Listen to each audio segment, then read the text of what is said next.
worship Him right now from your own heart, from your own experience. Open up your mouth.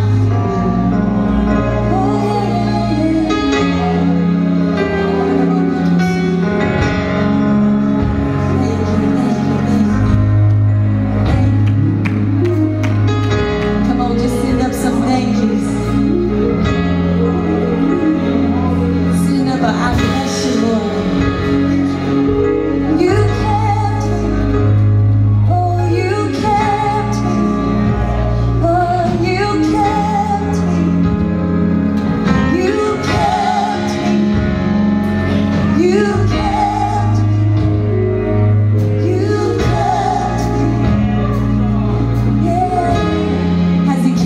Come on.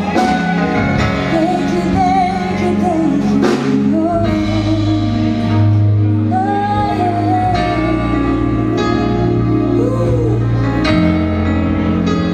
Come on, just worship a little longer. Church, just lift your hands and worship tonight. 'Cause Jesus makes everything better.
is a sign of surrender. We surrender to you tonight, God. And Father, we declare that we're leaving this place lighter. We are leaving the weights at your feet, God, the burdens at your feet, God. And we surrender, God. And I thank you that, Father, as we truly surrender, that there's healing in this place. You're healing minds, you're healing hearts, you're healing bodies, you're healing relationships, God. We surrender in this place. Father God, we surrender our busy minds to you. We surrender our distracted minds to you, God. We surrender our agendas and our checklists to you, God. We surrender our ideas and our thoughts to you, our hopes, our dreams, our failures. God, we surrender it to you tonight. And we bless you. We bless you. We thank you, Father, that we are being strengthened in this moment. Our faith is being strengthened. We're being encouraged tonight. Can you just help me declare that? Say, my faith is being strengthened. Can you just begin to say, I'm being encouraged, that hope is returning, that joy is here, that I have the joy of the Lord. Come on, there's something to be said about positive confession, to confess things that God says about you, that negative thoughts are leaving, that fear is leaving, that I won't recover, the fear is leaving, that I won't overcome this, that fear is leaving. And God, we thank you that we have joy, we thank you that we have hope, we thank you that we have strength, we thank you that we have healing, God. We declare those things over us. Woo! In Jesus' name. Now, if you believe it, can you put your hands together? Because we know that this is a covenant sign. It says yes and amen. Yes and amen. Yes and amen. Woo! I love it. I love it. Find somebody around you. Just scoop them up. There's something, there's healing in hugs, church. I read something the other day that said, when you hold somebody for a good 13 seconds, there's healing in a hug. There's healing in a hug.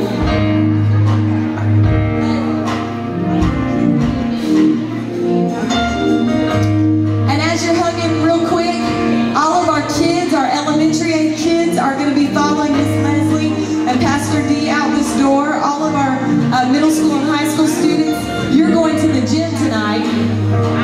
So all of our middle schoolers and high schoolers, you need to head to the gym, while all of our elementary age are headed out this door with Pastor D and Miss Leslie. If you can, I'd love for you guys to come forward just a little bit closer. Move a little closer, family. Let's have some family love in this place. Don't be scared. It is a little warm in here tonight, isn't it? Man, help us figure that out. I don't know what's going on. I was up here worshiping because I think you know our testimony. Pastor Dave and I, while we were building our church out in McClenny, we met for 2 years in a tent. A tent to have church for like 2 years. And while I was up there worshiping, I thought, this is bad, but this is not as bad as a tent. And you know, I always was reminded during those times, because in America, how many know, church, we're comfortable with our comfortable seats and our air-conditioned buildings, and sometimes that can limit us.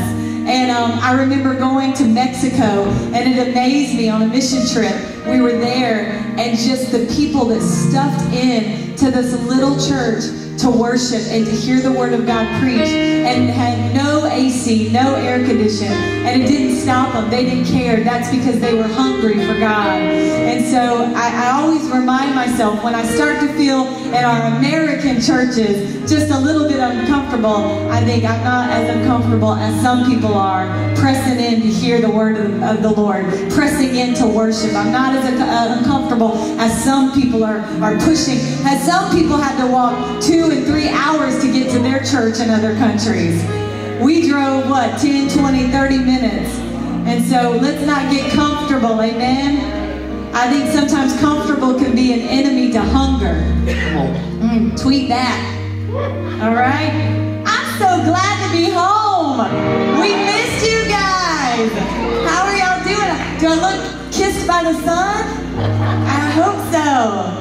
We lived in our bathing suits, and for the first week it was very hard. Like the staff will tell you, I was texting them and all kinds, and they were like, "Would you stop texting us? You're on vacation." And we don't know how to do that. It's very hard to rest. But I think the second week we did better. We finally said, okay, let's chill out and let's just rest. But we are so happy to be home. But I've got to give props to Pastor Kyler, Pastor Danny, so much for holding the fort down and doing an awesome job at it. And obviously the wonderful staff and volunteers are just phenomenal. All the work that they did, the work of the ministry. People don't understand that there's that 4-letter word before ministry, the work of ministry. And it's not a 9 to 5, it's 24/7, 365 days a year. And unless you've been in the middle of it, you don't really quite understand it. And you think, oh, they just preach on Sundays and they have the rest of the week off. So, I appreciate so many of our staff and volunteers that just work so hard. And they just really deserve double honor. And so I've got a few announcements for you and then a special treat for you tonight as we get back into the swing of family night. I want you to look around, see who's not here, call them on the phone, text them, Facebook them, whatever, and say, hey, we're back on for family night, get here. But we've got a few announcements for you. We've got this coming Saturday here in our parking lot at 2 p.m. Our youth are doing a car wash to raise some funds. So if you can swing by here and let them wash your car, and I think it's by donations, I want to say, and slip them some money, that would be awesome. Then also, too, we have on August the 24th, there's going to be a men's grill and game day. That's going to be hosted at the Baker campus. And in fact, there's going to be our church, our IPHC church from Adel, Georgia.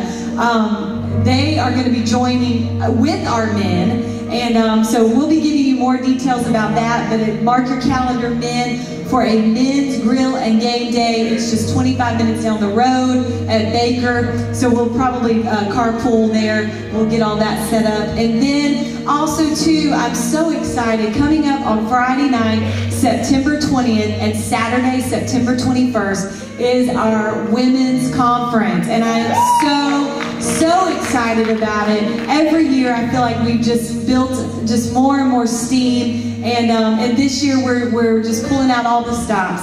And now, because of that, we are charging a small registration fee. But now, ladies, that does include your lunch on Saturday, as well as some special things that we can't tell you because then it would ruin the surprise. But just know that your registration fee covers a lot of things. And it's going to be phenomenal. You know, we came up with the name Femfire because we believe that God really wants to connect with women, the Spirit of God with women, Holy Spirit, in a powerful way. And I love it when men pray, but I love it when you get a bunch of women together and worship and just lean in to God. I love that. And so, ladies, please mark your calendars for that. You don't want to miss it. I believe you can begin to register because it is $30, but that will end come September 1st. So make sure you register and get that going. And then last but not least, we started a new series this month, and we're calling it The Faves.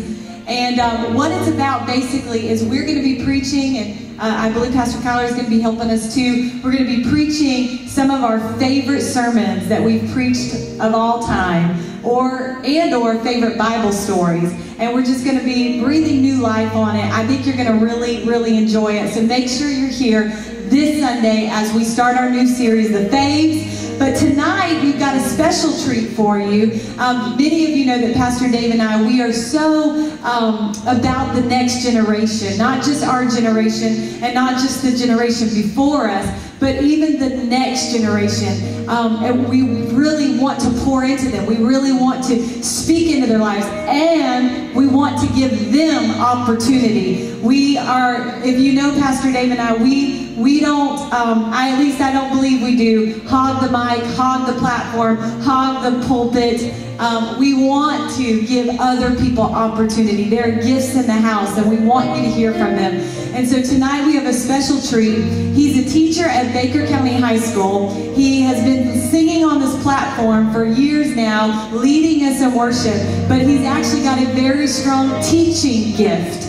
And he's going to break a word open. So I want you right now to get your Bibles, get your notepads, get your pencils, get your pens, get your highlighters, because you're going to want to take notes. There's nothing like a sermon that gives you some good notes to go home and maybe make a good hot cup of coffee or tea and just chew on those notes again. So get your Bibles, get your notepads, and I want you right now to help me welcome Mr. Bryan Murphy to the platform as he delivers the word tonight.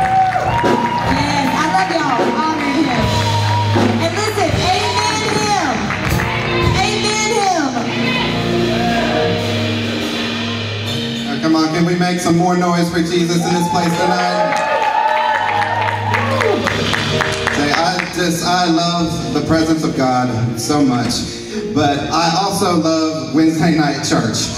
And I'm just so happy to be back in the house for family nights. Are you? It's nice to have a break, but you know, there's just, sometimes when you get home from work, on Wednesdays you're tired, and it may take a little effort to get up off that couch once you sit down and get back out the door and get in the car and come here. But there's just, once you get here, there's something about just getting together with fellow believers and just fellowshipping with one another, spending time with your family, and going after the presence of God together. So I'm so glad to see all of you. I missed you.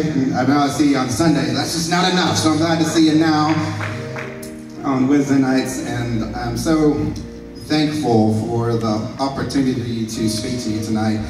And thank you to Pastor Dave and Pastor Jennifer for the opportunity. I don't take that lightly. Have you missed our pastors? We love you. We're so happy to have you guys home. And when we put it on the calendar a couple of months ago for me to speak tonight, I didn't realize right away that I would be speaking on the week that teachers actually start back to school. So I realized that when I started prepping this thing, I was like, oh boy, that's going to be interesting. Because there's always something to do in those rooms and everything, but I'm getting really, really excited for a new school year. Are you ready for a new school year to start? All the moms and dads out there. Anybody, you love your babies, but you're also ready to put them on that big yellow bird Monday morning and let them fly free for a couple of hours. But, with that in mind, be sure to be praying for our kids this week. A lot of kids are going back to school, starting new grades. It's never easy. It's always scary to go back to school. So be sure that you're covering them in prayer and praying for God to use them, praying for protection over their lives. And just believe that it's going to be just a great school year. So just remember our youth this week, if you will, and for the teachers too. But I am excited to speak to you tonight. I will not be keeping you long because, like I said, I'm kind of running on steam a little bit here. Not really, but this has been like information overload week. But I do have a word tonight that I'm excited to share with you. And yes, please, Lord. That I am excited to get in with you, dig into you with tonight. Listen, a couple of weeks ago, I'm going to give you a little backstory about my topic. On Wednesday, when we have our worship team gets together weekly and rehearses, we usually do try to set some time aside at the beginning and have somebody do a very quick devotion. Just start rehearsal off on the right feet and on the right foot and just get together and talk and spend some time on the Word together. And one week, Pastor Jennifer asked me to do it. And the worship team has heard this story before. When she asked me, I first got the text, hey, would you be interested in doing this? I was like, oh, yeah, awesome. Thank you so much. I'm so honored. That'll be great. Yeah, absolutely. And then I hang up the phone, and then about 10 minutes later, I would say, it dawns on me what I've suddenly just said yes to, and I was just like, what have I done? No way, this is not going to work. I cannot do this. There's so many other people in that room more qualified to talk to that team than me, okay? Why not ask Pastor Kyler? Why not ask Pastor Danny? They do this all the time. Why not ask Pastor Jeff back there? Why not? Why me? Why me? What have I done? I can't do this. What was I thinking? Why me? Why me? Why me? I can't. Not good enough, not good enough, not good enough. Comparison is a joy stealer. Okay. President Theodore Roosevelt said comparison is the thief of joy. Comparison has got this sort of, it's got like a gravitational pull to it. So you can be, imagine an archer. You've got your eye on the target, you've pulled back, and then you start to kind of look to the side to see how well your opponent's doing, and suddenly that arrow starts to kind of veer a little bit to the left or to the right. You can be all of our science fiction fans out there. It's kind of like a tractor beam. You can be going towards a target, and all of a sudden you're caught up in this thing, this energy shield, and it starts to pull you off course. Because that is what comparison does. You can be focused on God. You can be focused on the target. And then suddenly you allow yourself to start to fall into this insecure place and to start looking at your neighbors that are also moving towards the same target as you. And you start worrying more about what they're doing than what you're doing. And suddenly you're walking towards a target, and all of a sudden you start to move. And if you're not careful, you will miss your target altogether. And that is what comparison does. It pulls you off target. If allowed, it will suck you in. It will move you off center by causing you to look for validation and affirmation in places other than God. It's incredibly easy to take your eyes off the goal in order to check out what the person next to you is doing, in order to see if they're ahead of you or behind you. It's an open door for the enemy to come in and wreak absolute havoc. If you let it, it will. Listen.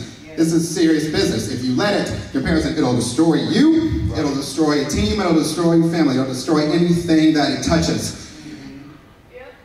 I talk about this because this is real for me. We've all got our things that we struggle with, right? And this is something that growing up, I compared myself to everyone constantly. I was in this space where it was just like, I can't do anything as good as other people.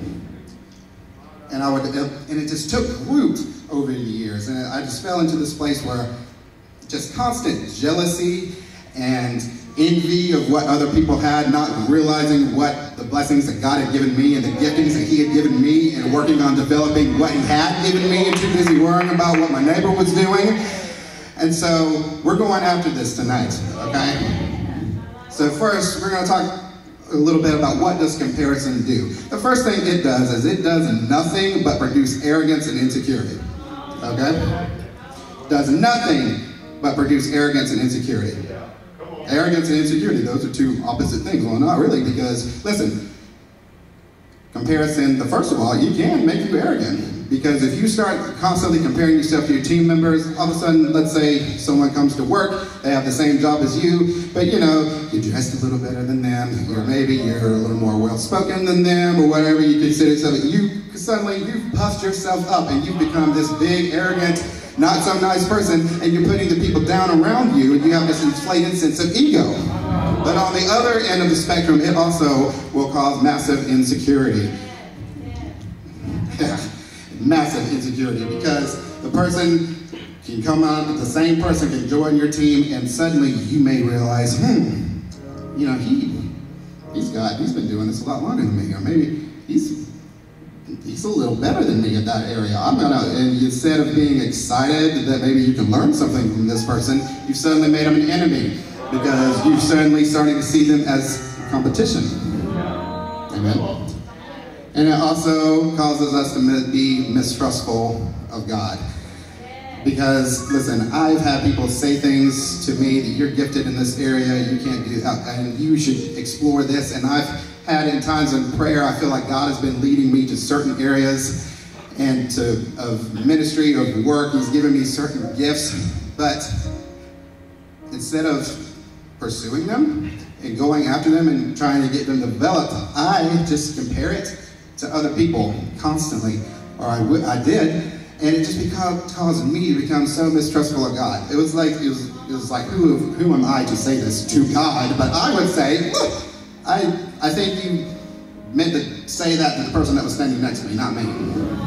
Okay, maybe you need to, I know you're smart and everything, you're created in the universe, but maybe you need to evaluate this one little thing. I think you may have missed the mark here a little bit. And it also causes us to be resentful and reject others who have what we want.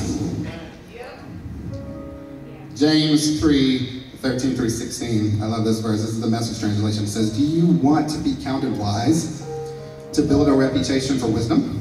Well, here's what you do. It says, live wise, live well, live wisely, live humbly. It's the way you live, not the way you talk, that counts. Mean-spirited ambition isn't wisdom. Boasting that you are wise isn't wisdom. Twisting the truth to make yourself sound wise isn't wisdom. It's the third furthest thing from wisdom. It's animal cunning. It's devilish conniving. Strong words. Listen to this. Whenever you're trying to look better than others or get the better of others, things fall apart. And everyone ends up at each other's throats. When we get into this comparison trap and we start constantly comparing ourselves to the people around us, and we will find ourselves starting to become more and more jealous of the people that God has put into our lives. And it'll cause us, if we're not careful, to just turn them away because God is using them in a way that we want to be used. You turn your teammates, you turn your family into rivals. Can I just tell you a story real quick? Several years ago, before I became to Harvest, I've matured very much since this particular situation. But, I was attending a church. I got onto the worship team. It was, fun. I was new. I was getting to know people. I was on, singing with choir, with the front line, and all this stuff. And, I was not, I was like, I can carry a tune, but there's certainly more people here that are, better than me at it. But that's okay, blah, blah, blah, everyone's unique, and God uses us in special ways. Well, okay, that worked well until this one particular gentleman decided that he was going to join my worship team. And shows up, he auditions, and this joker opens his mouth, and he couldn't sing, he could sing. And I was like, everybody around me after the audition, they were like, oh, it's so good, praise God. He's so talented, I'm so glad you're here, what an anointing. And I'm just like, he's coming for me. He's coming, he's trying to take my spot. This new guy coming here, I was here first. And he's gonna come up in here. I've been here for 8 months already. I've been coming to rehearsals. I've been doing all the things. I've been singing in the choir when I know I should have been up front singing on the mic. I've been doing all this. And then he comes in and auditions, sings one time, and now he's gonna be up there? What's up with that? And it just ate at me. It was one of those things where it's like, I know this is wrong. I know this is immature. I shouldn't be feeling this way, but you know what? I don't care. You ever said that before? Yeah, you're lying. Okay. And the more I got to know this guy, I started to realize something quite fascinating. He was a really awesome man. And he brought all of these years of experience and insight and training to this particular role that I at that time didn't have.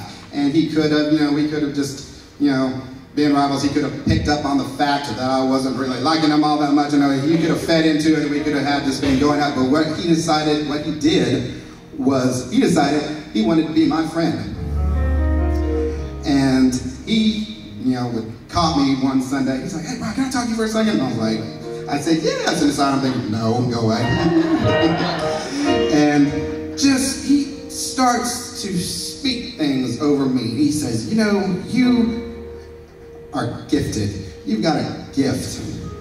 And I don't know you that well, but I don't want you to be in this spot of just being insecure or comparing. I can kind of see it, I can sense. I don't want you to be that way. Be confident in who you are.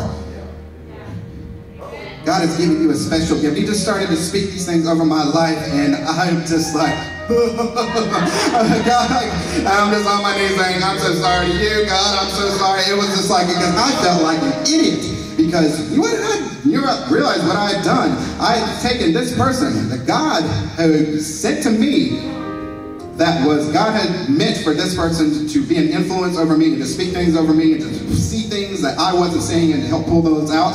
But I was seeing him as competition. I was seeing him as an enemy.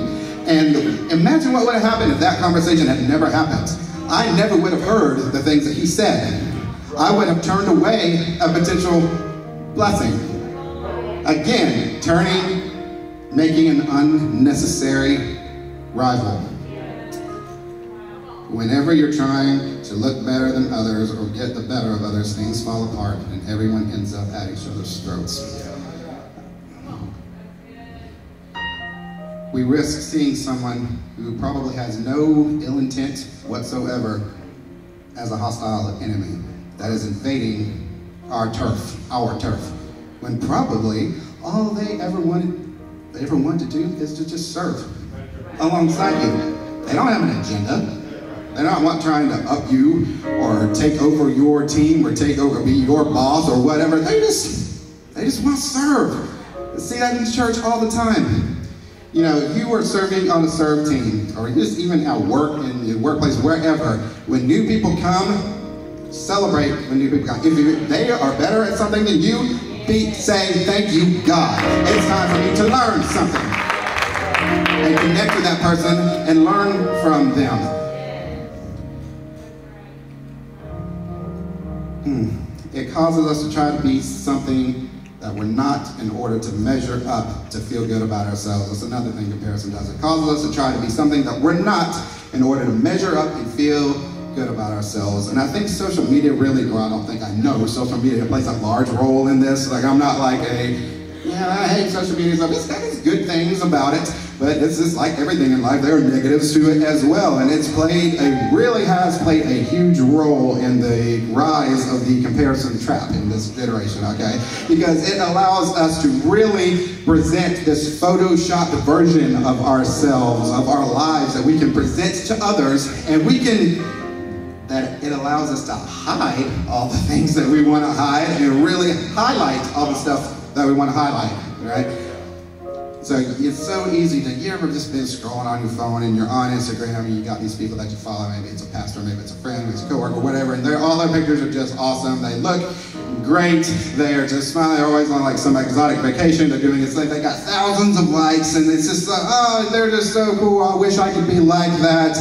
I'm never going to be like that. And you just start falling into this thing of place of envy and jealousy and insecurity, and you find yourself, you could be in the best mood ever, and you pick up that phone, and 10 seconds later, you could just be down in the dumps because you started to compare yourself to others, and you're comparing yourself to the photoshopped life that they're putting on Instagram, okay? Because you ever see these families that, these really good-looking people, models, or like families that are just, beautiful, all 5 members of the family, they're well-dressed, they're smiling and everything, they just look like the happiest people that ever existed. And they came skipping up to the place that they were going to take the photograph, and they took it, and they left holding hands. It was great. Listen, you know that them kids, them children were fighting one another and screaming. The parents were yelling at the kids and spanking the kids, trying to get them to order, and somehow, by the grace of God, they managed to pull it together for 5 seconds to take that picture, and then they went right back at it again. But that 1 second that they pulled it together to take that picture, that's what you see, and that's what you assume it's like all the time, okay? We've got to be so careful. Don't look for your self-worth in social media or on the internet. Just do not do it. If you take away anything tonight, young people especially, do not do it. Your worth is not tied up in Instagram, okay? It's not tied up in Facebook, it's not tied up in Twitter, okay? If you're finding yourself there's nothing wrong with those things, but if you're finding yourself where you start to post a status or post a picture or whatever, and then like every 5 seconds you're checking it to see how many likes you've got, and then you look at your pal, you may have 10, and then you may look at your pal over here, and they've got like 1,000, and you just start to think, oh, they must be a much better person than I am. Maybe it's time to maybe take a step back from that for a little while for a season, okay? So, just a thought. So those are some things that comparison does. And now I want to talk to you about how do we overcome it. How do we overcome comparison? Number one is we have to take control of our thinking. Okay? Dr. Caroline Leaf, she's an Australian neuroscientist, Christian neuroscientist. She's got some amazing things out there. She's just brilliant. I encourage you to look her up if you haven't before. It's kind of hard to digest. You got to study it, but she just talks about the brain and how God designed it and how we have more control over our brain than we think. We have more control over our thoughts than we think. And she says our brain does not control us. We control our brain through our thinking and our choosing. If you want to stop comparing yourself, then make the conscious effort and decision to stop doing it. Well, that's impossible, is it? Have you ever actually thought about it? I don't have no idea how I'm going to stop doing this. Have you ever thought about just saying, I'm going to stop? Make the decision that you're going to do it. Take your thoughts and beliefs about yourself captive, because your world will always mirror what you believe. Your world will always mirror what you believe. If you think your world is going, your life is going, your world around you is going to be miserable and unsuccessful and depressing, and you're not going to accomplish anything, guess what? It's going to be every single one of those things, because you opened your mouth and declared that over yourself and made it into a reality. Take your thoughts captive. Your world will always mirror what you believe. When we receive Holy Spirit, He changes us from the inside out, not the outside in. And that little squishy, squiggly thing that's on inside your head, take control over it. You want to get out of a ditch, you got to make a decision to stand up and climb out of it. You want to stop comparing yourself to others, you want to get out of this trap, God has given you the tools and the strategies in which to get out of the trap. You just have to decide that I'm actually going to do it. I'm not just going to try. I'm not going to think about it. I'm going to do it.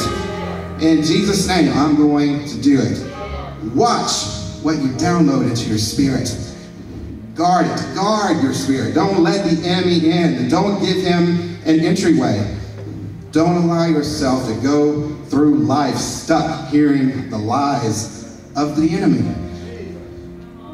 Because this is, we do this, guys. We get to where, there's a song that's just constantly on repeat. You ever been like stuck in an elevator before, or an elevator ride that's never ending? They got that song that's playing, and if you stood there, you would just hear it all day long, and you would never be able to block it out. We allow ourselves to do that. We allow the enemy to do that. We allow him to get lies inside our heads, into our minds, into our spirit, and we just let him play it and keep saying it over and over and over and over and over again until we start to believe it, until it becomes a reality in our life. Tell him to shut up and get lost.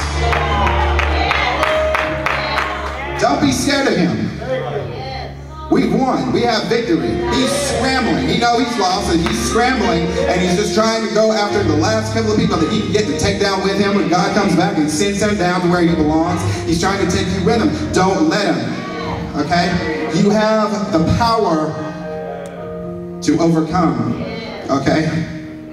You don't have to listen to him.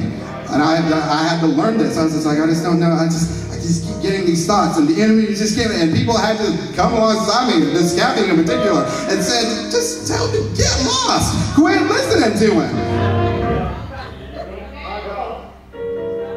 And think about what you're downloading into your spirit. I'm not saying that you need to, cut out anything that's not Christian TV or Christian music or anything. Sometimes he's called people to do that. But, you really have to take into account, what are you feeding yourself? What are you feeding yourself throughout the day? Because we don't think about it, because we just get into these habits and these routines, and it just becomes normal. You get in the car, and you turn on the radio, and you put it on the 95.1 or whatever, and listen, if all you're doing is listening to types of heavy metal or rap where all they're doing is just cussing and talking about whatever, if all that's, you're feeding yourself that all the time, whether you realize it or not, it's going to affect you. The television shows that you watch, and it's letting through your eye gate, it's going to affect your spirit. Watch what you're putting into yourself. Why? Because you will allow those things to come and take root, and you'll be comparing yourself to characters on television that don't even exist. And you'll be saying, I can never do what this person does. Look at how good at that, and they're not even real. You look at, if they're doing a particular job that you do or want to do, and you're like, oh, I can never do it. You look it up online, and the people that actually do that in real life are like, don't watch that show because everything that they do is fake. It's not real life. And so you're comparing yourself to a lie. You're comparing yourself to something that doesn't even exist. Don't allow yourself to go through life stuck hearing the lies of the enemy. Make the decision to take control of your thinking and start taking your thoughts captive. And when those thoughts of comparison start to work their way in, take a hold of it and say, I see you. Go. You don't have place here. I don't have room for you up here. Go away. You'll be amazed at how much that little phrase will do for you. Try it. Okay? If you don't believe me, try it and then get back to me. Okay? The next thing you need to do is we really need to remember that you are fearfully and wonderfully made. Have you ever thought about that before? Fearfully and wonderfully made. Psalm 139:14 tells us that you are a unique creation of God. Have you ever taken time to sit and think about this before? That, when God made you, He pieced you together. He knitted you together, piece by piece. All of your, the way you look, all of your unique little giftings, all your, maybe a lot of times even your little quirks that you may think are weird, they came from God. They came from Him personally. You have them because He wanted you to have them, and because He has a plan and a mission for your life that is unique to you. He said, I have something that I want to accomplish through this person, so these are the tools that I'm going to give him in order to accomplish my will. You have a mission for your life that is unique. Don't insult God's creation by comparing it to something else. Celebrate your uniqueness. You are unique. And that's good. That's the way God made you. Celebrate what God made. Listen, God is the greatest artist of all time. You say God is our creator. Yeah, He's created everything. He's the greatest artist that has ever lived of all time, that ever will be. How dare we compare His creations? How dare we insult God by comparing ourselves? He made us. How dare we compare His creation to something else and say that it's not good enough? Have you ever looked at a piece of artwork before and maybe you didn't, particularly like it very much? It's like, it's good, but it's kind of weird. I'm not really, it makes no sense to me. I'm not really an art person, so I think that constantly when I look at certain artists. Pastor Chelsea's giving me the stank eye because I'm talking about art, and that's her thing. But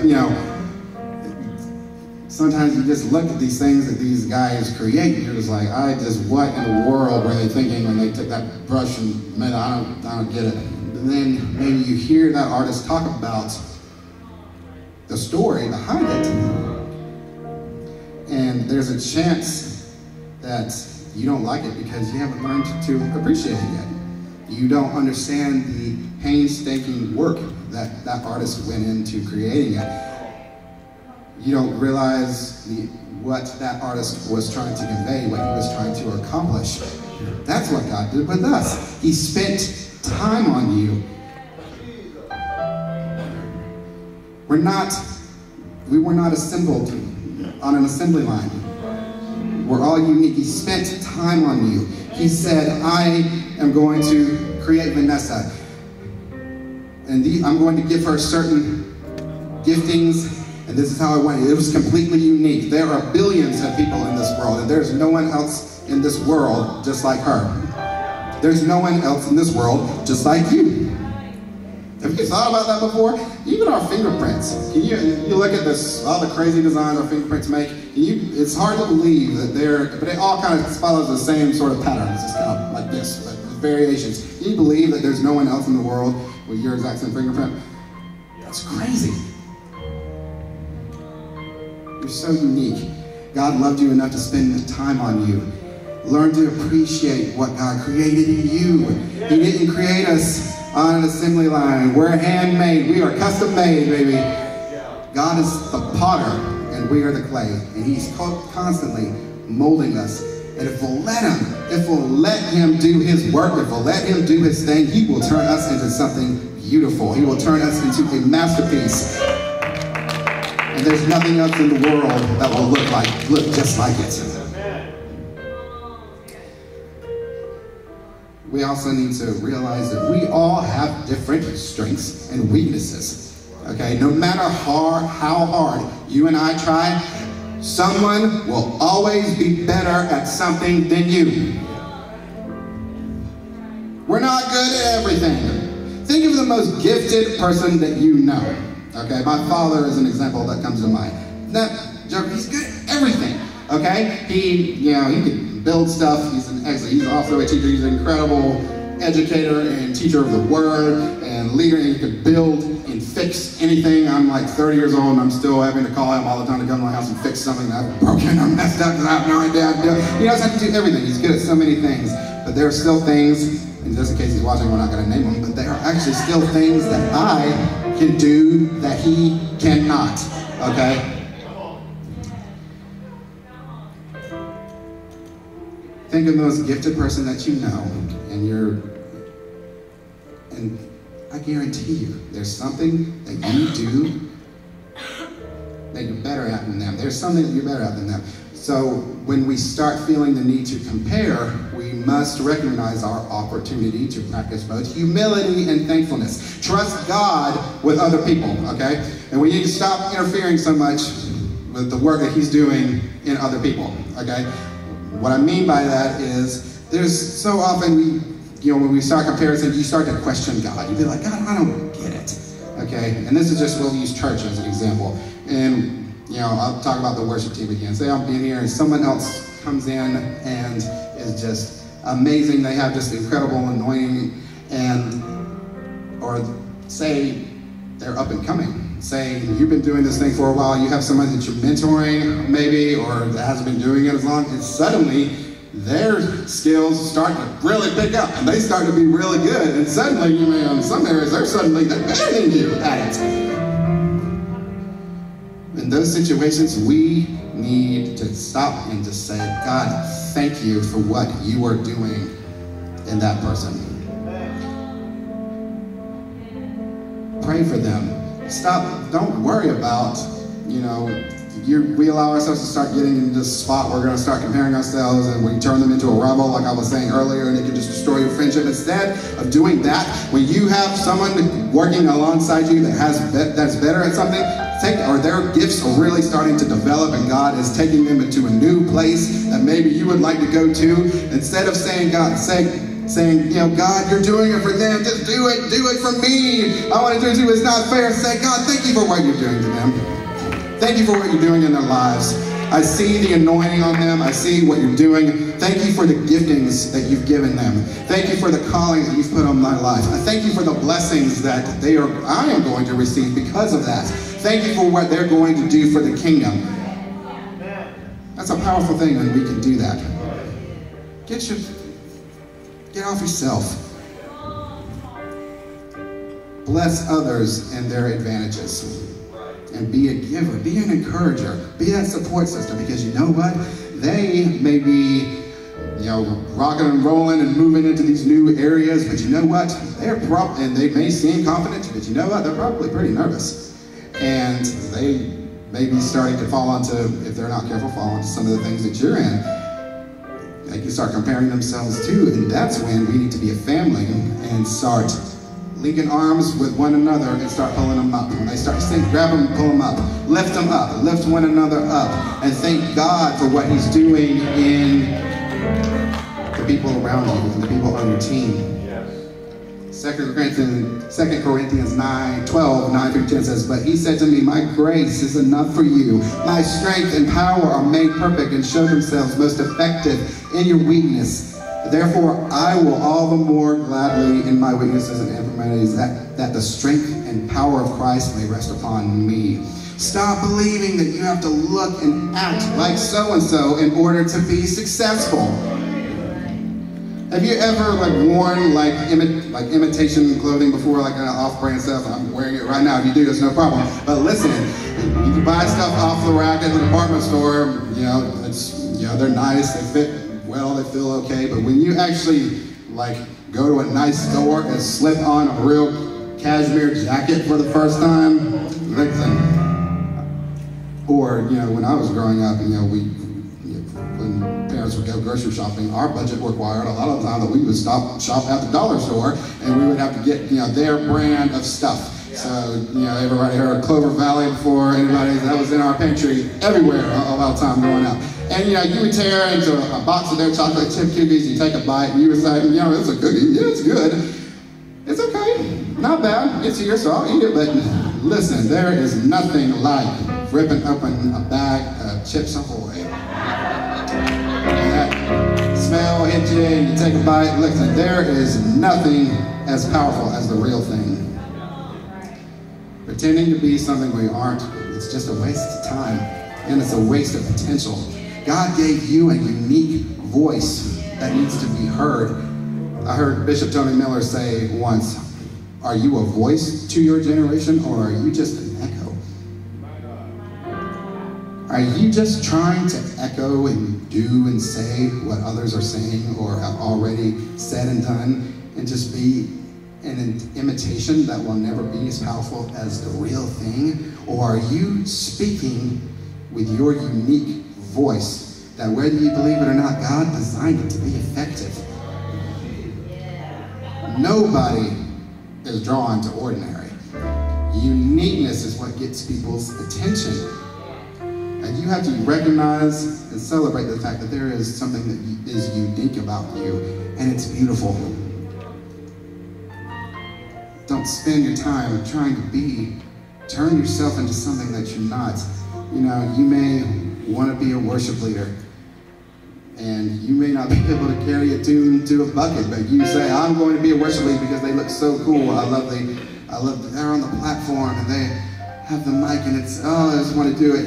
But you're actually being called maybe to work with children, but you're like, maybe that's, I can kind of see that, but really I just want to be this worship leader. You're trying so hard to do something that you were never ever designed to be. You were never called to be, and you're missing out in serving in the area where you're supposed to be.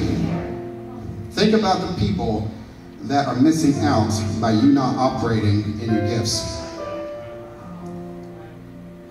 That's why when I see people that have, it's obvious when the kids are running around, you see people interacting, and when people have giftings with children, they're able to bond well with kids, they're good with them, they enjoy them, but you ask them to serve in Harvest Kids and they look at you like you're crazy. It's like, I'm just thinking about, maybe serving every once in a while, but what I really want to do is this, or whatever. You know them well enough to know that, that's not going to work. You don't mean to say that to be mean, but it's just the truth.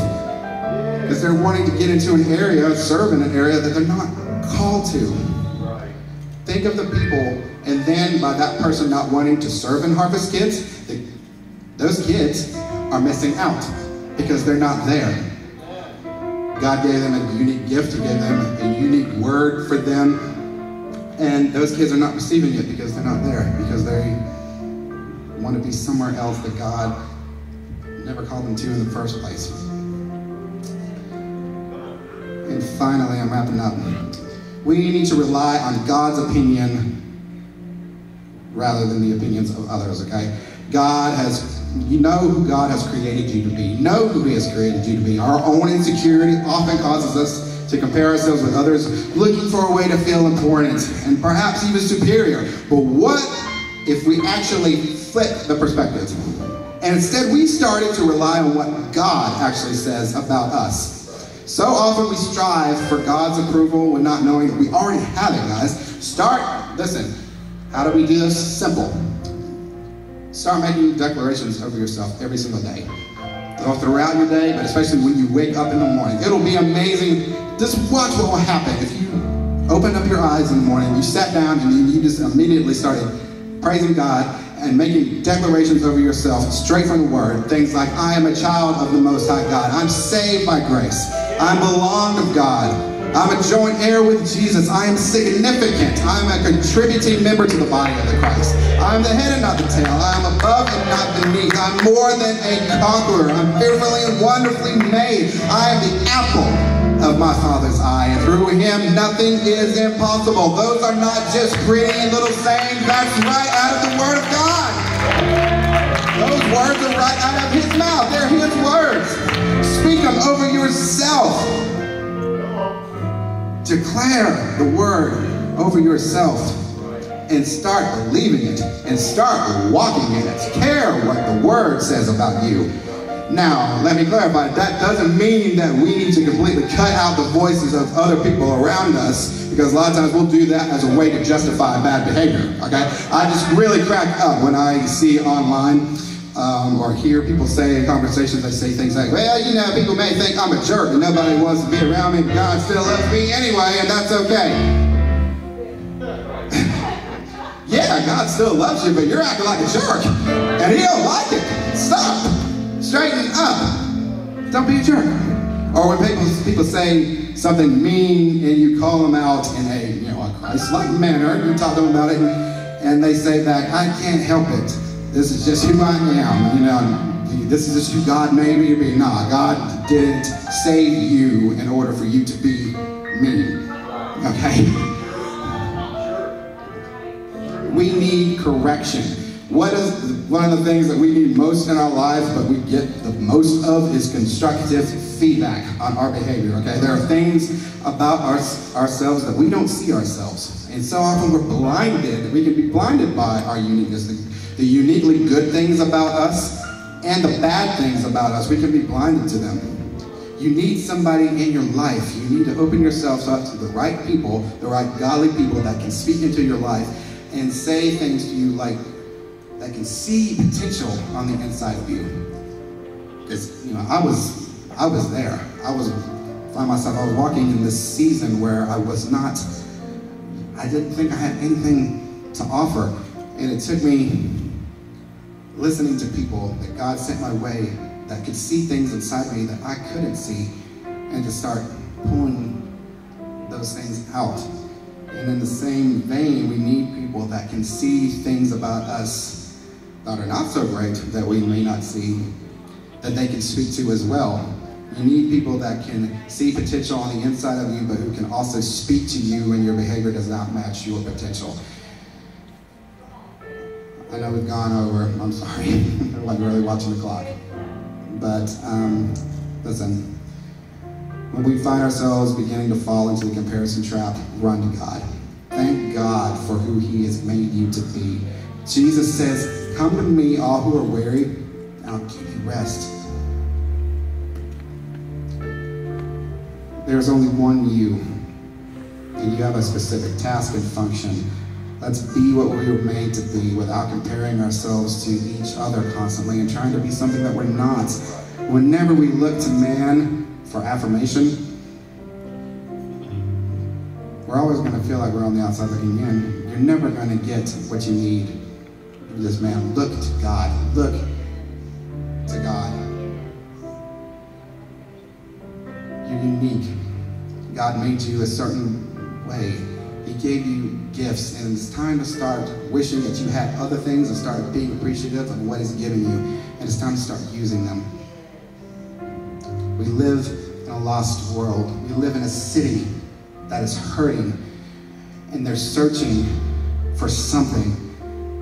And we have what they're searching for. We have Jesus, and he's given you certain unique abilities and things about you that you can take out to use to show Jesus to them and to reach the lost. And it's time to start ignoring those things. It's time to start using them. It's time to get to work.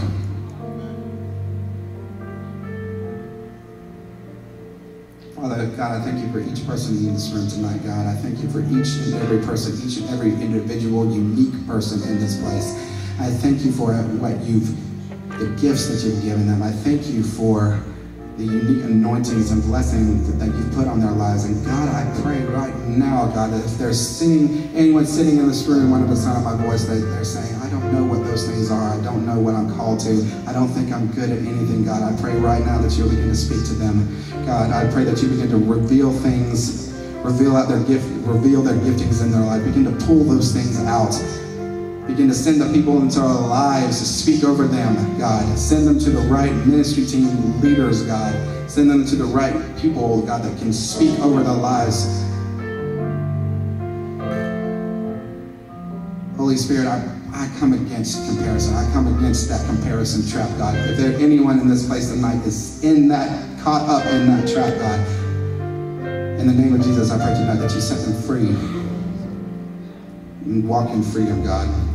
We thank you for all that you do. And we thank you for who you made us to be. Thank you for being our Father. And thank you for being our Creator. We love you and we praise you. And in Jesus' name, amen. Put your hands together for the word. Conquering comparison. I love it. Absolutely. Good stuff. Man, that was good stuff. Go back and watch that again. It's going to be available for you. It's been, I think it's been streamed. If it hasn't been streamed, it'll be available on YouTube very quickly. We'll go back and watch it again. Take some notes on it. Because we were a little bit later than we normally are, it says ushers coming down right now. Ushers, if you wouldn't mind going ahead and going to the back doors and standing on either side of the back doors. I'm going to bless everybody right now and release you. That way you can get your kids and different things like that. Be here on Sunday. I get to preach the faves first. And so I'm going to be preaching one of my favorite sermons on Sunday. I'm going to give a little backstory behind it. I'm going to enjoy that. I'm really good. I'm excited about it. Yeah. Some of you have heard part of it before, but just pretend like you haven't heard any of it at all. It's just something that I absolutely love, and I feel like God wants me to share it. I love you so much. It's so good to see. I've missed all of y'all. Y'all don't need to be gone long like that again. Y'all just stay right here at home. Stand up all over the building. Let me bless you. I bless you from the top of your head to the soles of your feet. I would that you prosper and be in health, even as your soul prospers. I claim abundance and supernatural increase to come and be one with you all the days of your life, and all of your getting and understanding. Don't just discover, but fulfill your destiny. Get your tithe, your offering ready. Place it in the offering receptacles in the back.